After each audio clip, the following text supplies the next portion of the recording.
penyidikan dan menetapkan tersangka saudara JD. Jan Huadiana tersangka. Polda Jatim temukan 108 ijazah karyawan yang ditahan. Direktorat Reserse Kriminal Umum, Dirreskrimum, Polda Jatim mengamankan 108 ijazah milik mantan karyawan CV Sentoso Sil. Wadir Krimum Polda Jatim AKBP Suryono mengatakan, ratusan ijazah tersebut ditemukan oleh tim penyidik di rumah pemilik Sentoso Sil, Jan Huadiana.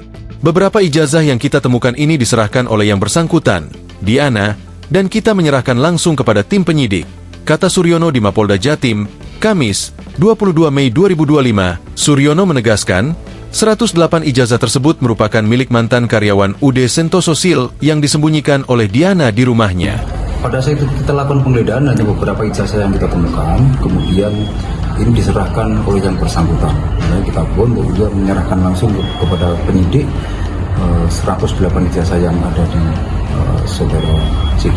Dan 108 ijazah milik karyawan yang sudah keluar dari usaha atau mantan karyawan. Rata-rata ijazah SMA dan SMK, tegas Suryono.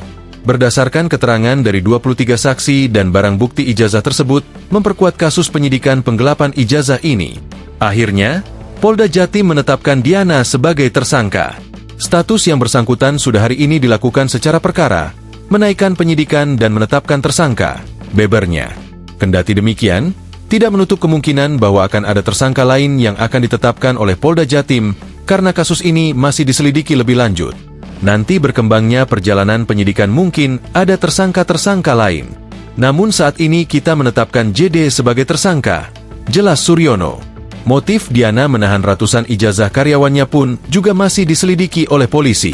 Sementara Diana telah ditahan di rutan Polrestabes Surabaya. Karena Diana dan suaminya Hendy Sunario sebelumnya telah ditetapkan tersangka oleh Polrestabes Surabaya atas kasus perusakan mobil. Penahanannya tetap di Polrestabes. Proses penyidikan yang di Polda Jatim tetap berjalan. Polda Jatim menjerat Jan Huadiana dengan pasal 372 KUHP terkait penggelapan ijazah dan ancaman hukuman 4 tahun penjara.